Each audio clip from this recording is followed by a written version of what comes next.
Hello दोस्तों, ये कहानी एक ऐसे लड़के की है जो अपने घर के मर्दों की अनुपस्थिति में अपने घर की सारी औरतों को प्रेग्नेंट कर देता है। तो फिल्म की शुरुआत में हम एक लड़के को देखते हैं जिसका नाम रोजर होता है। रोजर गर्मियों की छुट्टियों में अपने घर आता है तो उसकी माँ अपनी एक मेड मिस लपीते को घोड़ा गाड़ी पर रोजर को लाने के लिए भेज देती है। अब घोड़ा गाड़ी पर घर आते हुए रोशन की नजर मिस लपीते के पपीते पर पड़ती है। रसीले फल देख रोजर के मुंह और पाइप दोनों में पानी आ जाता है। लपीते समझ जाती है कि रोजर उसके पपीते देखकर मजे ले रहा है, पर वो उसे कुछ नहीं बोलती। थोड़ी देर बाद वो दोनों घर पहुंच जाते हैं। घर जाते ही रोजर की फैमिली उसका वेलकम करती है। तभी रोजर की मॉम की नजर उसकी पैंट पर पड़ती है। वो पूछती है, तुम्हारी पैंट पर ये पॉन्ड्स का लोशन कहाँ से आया? दरअसल रास्ते में मिस लफीते के उछलते पपीते देख रोजर की बोतल ने लोशन छोड़ दिया था। तभी वहाँ खड़ी रोजर की मौसी बोलती है, इस उम्र में अक्सर ऐसा होता रहता है। अब मौसी मार्गरेट अपने हाथ से रोजर का लोशन साफ करती है। इसके बाद रोजर अपनी छोटी बहन से मिलता है जिसका नाम बर्था होता है। फिर बर्था रोजर को घुमाने के लिए जंगल में लेकर जाती है। वहाँ पर रोजर की मुलाकात मिस लफीते से होती है। बात करते हुए लफीते को सुसु आने लगती है और रोजर के सामने ही अपना घाघरा ऊपर करके फुहारा चला देती है। ऐसा सीन उसने अपनी जिंदगी में पहली बार देखा था। इसके बाद रोजर वहाँ से चला जाता है।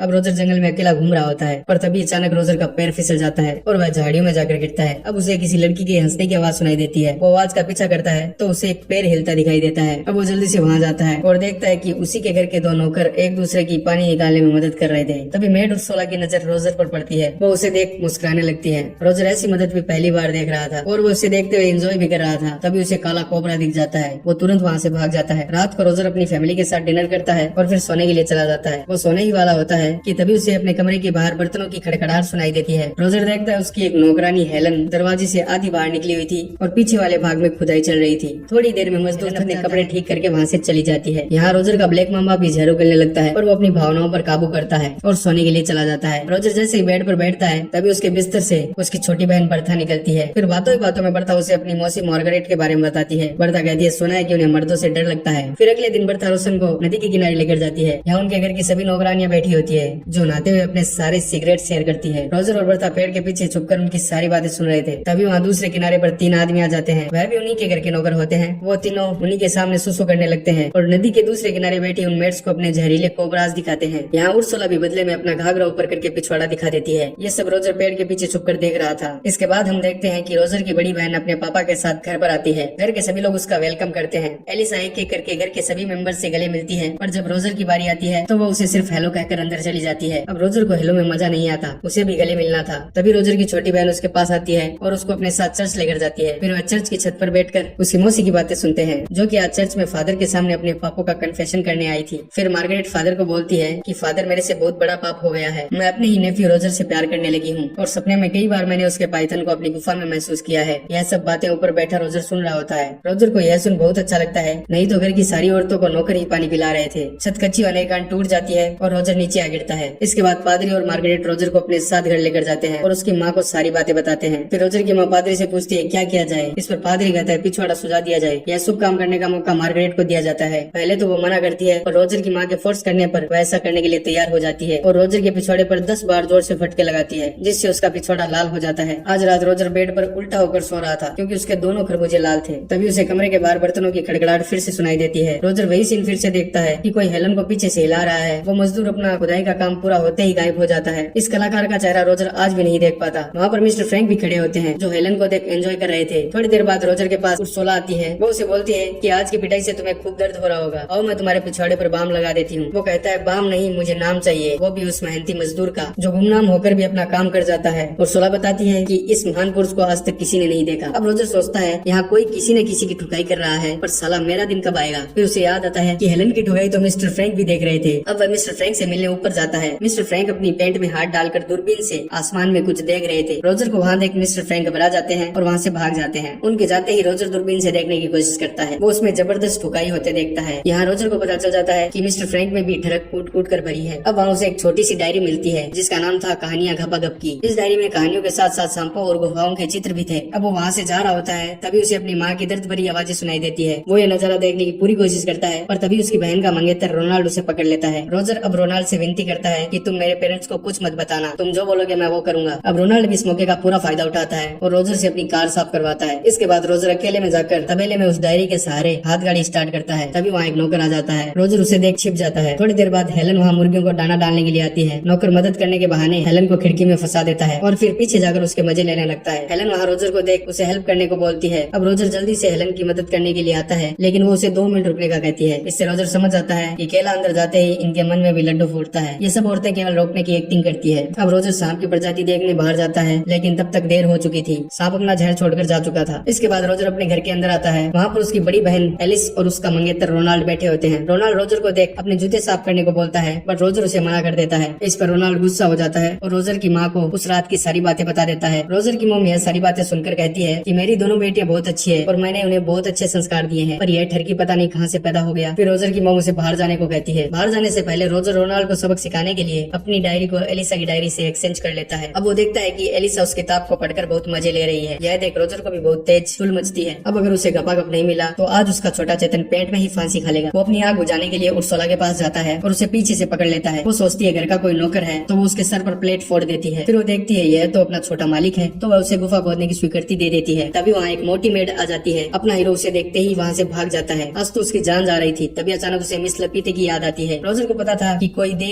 ना दे, लपीते मुझे जरूर देगी। वो उसके पास जाकर उसे पीछे से पकड़ लेता है। पहले तो वो नाटक करती है, बाद में वह भी मजे लेने लगती है और उल्टा उसका सहयोग करती है। थोड़ी देर बाद एक डाकिया वहाँ चिल्लाते हुए आता है कि जंग छिड़ गई है, जर्मनी ने फ्रांस पर जंग का ऐलान कर दिया है। यह सुन सभी लोग वहाँ पर इकट्ठा हो जाते हैं और रोजर के छोटे चेतन को यहाँ भी निराशा का सामना करना पड़ता है। अब अगले दिन फैमिली के सभी मर्दों को जंग पर जाना था, तो सभी पार्टी करते हैं। अब वहाँ मिस्टर फ्रैंक आते हैं और वो सबको बोलते हैं कि मैं जंग में नहीं जा सकता क्योंकि मुझे अस्थमा है। रोजर को जब यह पता चलता है कि घर के सारे मर्द जंग पर जाने वाले हैं और सारी औरतें घर पर अकेले रहेगी, तो ये सुनकर वो खुशी के मारे नाचने लगता है। फ्रांस में एक रिवाज होता है कि जब भी मर्द जंग पर जाते हैं तो वो पहली रात अपनी वाइफ के साथ जंगल में मंगल करते हैं और आज रात सभी मर्द ऐसा ही करते हैं। यहाँ रोजर इन सबको देखकर सोच रहा होता है कि बेटा जितनी बजानी है बजा लो, कल तो इन सब की मैं ही बजाऊंगा। अगले दिन सारे मर्द जंग पर चले जाते हैं और उनके जाते ही रोजर सबसे पहले उर्सुला के पास जाता है। उसकी गुफा तो हमेशा ही गिली रहती है। रोजर उसकी दबा की खुदाई करता है। अब अगले दिन बर्ता रोजर को बोलती है कि हमारी माँ पादरी के सामने कुछ कन्फेस करने वाली है, तो हम जाकर देखते हैं कि उन्होंने क्या पाप किए हैं। दूसरी तरफ उनकी माँ पादरी को बता रही होती है कि मेरे हस्बैंड का किंग कोबरा बहुत लंबा है और वो अपना जहर मेरे मुंह में छोड़ता है, तो कभी कभी मुझे लगता है कि ये करना पाप है। इस पर पादरी कहता है कि तुम अपने पति के साथ कुछ भी कर सकती हो, कोई पाप नहीं लगेगा। इसके बाद हम एक और मेड केट को देखते हैं जो कि नदी किनारे बैठी थी। तभी रोजर नदी में से भूखे मगरमच्छ की तरह निकलता है और केट की बिल्ली को चाटना शुरू कर देता है। अब ये कांड करने के बाद रोजर को बहुत कॉन्फिडेंस आ जाता है, इसलिए अब रोजर घर की सारी औरतों की बिल्लियों को मारने का प्लान करता है। सबसे पहले अपनी मौसी मार्गरेट के कमरे में जाता है और उसके बिस्तर पर लेट जाता है। थोड़ी देर बाद वहाँ मार्गरेट आती है और रोजर को देखकर चौंक जाती है। रोजर उसे पूछता है कि क्या आपने अभी तक काले नाग का जहर नहीं चखा? इस पर मार्गरेट ना बोलती है। रोजर कहता है मेरे पास भी एक नाग है, आप चाहो तो इसे ट्राई कर सकती हो। इस पर पहले तो मार्गरेट मना करती है, पर रोजर का हथियार हाथ में लेते ही मार्गरेट खुद को रोक नहीं पाती और फिर दोनों पूरी रात पलंग तोड़ते हैं। अब अगली सुबह हेलन चाय लेकर आती है, पर इस बार उसके तबले बजाने वाला कोई नहीं था क्योंकि सभी कलाकार जंग पर गए हुए थे। फिर हेलन रोजर के कमरे के अंदर आती है और उसे चाय देती है। फिर चाय देकर जैसे ही हेलन गेट से जा रही होती है, अचानक रोजर उसे पीछे से पकड़ लेता है और उसके तबले बजाने शुरू कर देता है। अगले दिन रोजर अपनी बड़ी बहन एलिसा को देखता है। अब सिर्फ इसी की बिल्ली को मारना बाकी था। वह घोड़े के तबेले में जाकर घोड़े को चारा डाल रही थी। तभी वहाँ रोजर आ जाता है और उसे पकड़ लेता है। एलिसा उसे बहुत मना करती है, वो इतनी जल्दी मारने वाली नहीं थी, पर रोजर की वो डायरी काम कर जाती है और फिर उसे भी मजा आना शुरू हो जाता है। एलिसा की टाइट गुफा रोजर को सबसे ज्यादा मजे देती है। अब तो रोजर की मौज हो गई थी क्योंकि घर की सारी औरतें एक एक करके रोजर के पास खुद चल कर आती थी और अपने तबले बजवा कर जाती थी और कभी कभी तो रोजर एक साथ तीन तीन काम वालियों को फेल देता था। एक दिन बजवाने के बाद एलिसा रोजर को बोलती है कि वह प्रेग्नेंट है। यह सुनकर रोजर की फटके हाथ में आ जाती है। तभी रोजर देखता है कि युद्ध खत्म हो चुका है और सभी मर्द अब घर आ रहे थे। फिर कुछ देर बाद उसकी मौसी मार्गरेट भी प्रेग्नेंट होने का बोलती है और फिर नौकरानी उर्सुला भी इससे यही बात कहती है। ये सुन रोजर की और भी फट जाती है। अब तो अपने शेर को कुछ करना पड़ेगा, नहीं तो घर के सभी मर्दों को उसके कांड के बारे में पता चल जाएगा और उसकी माँ वो तो उसे उल्टा लटका कर उसके अखरोट कटवा देगी। अब सबसे पहले वो एक लाल नेल पॉलिश लेकर आता है और उसको अपनी बहन एलिसा के पास ले जाता है। रोजर उसकी बेडशीट पर नेल पॉलिश लगा देता है। अब वो एलिसा को बोलता है कि तुम रोनाल्डो को सेड्यूस करो और उसके साथ आज रात पलंग तोड़ गपागप करो, जिससे उसे लगेगा कि पहली बार बिल्ली उसी ने मारी है। अब रोजर मार्गरेट के पास जाता है और उसे फ्रैंक से शादी करने को कहता है क्योंकि वह मार्गरेट से बहुत प्यार करता है। यह सुन मार्गरेट शादी के लिए मान जाती है। इसके बाद वो उर्सुला के पास जाता है और उसे शादी के लिए प्रपोज करता है, पर उर्सुला उसे शादी के लिए मना कर देती है क्योंकि वह पहले से ही किसी आदमी से प्रेम करती थी। अब तीनों औरतों की एक साथ शादी हो जाती है और किसी को पता भी नहीं चलता कि रोजर ने पीछे से क्या कांड किया था। उसी रात रोजर हेलन के साथ जमकर संभोग करता है। अब अगले दिन हेलन भी उसे बताती है कि वह प्रेग्नेंट है। रोजर की छुट्टियां खत्म हो चुकी थी और वह अपने घर से निकल रहा था, तो वो जाने से पहले हेलन को बोलता है कि मैं तुम्हारे लिए भी एक पति का इंतजाम कर दूंगा। इस पर हेलन रोशन को बोलती है कि इसकी कोई जरूरत नहीं है, मुझे इस घर के सभी मर्दों ने पहला है, तो मैं ये मटका किसी के भी सर पर फोड़ दूंगी। फिर रोजर यहाँ से वापस स्कूल चला जाता है और इसी के साथ यह मूवी समाप्त होती है। जाने से पहले वीडियो लाइक कर देना, चैनल को सब्सक्राइब कर देना और बेल आइकन दबा देना। धन्यवाद।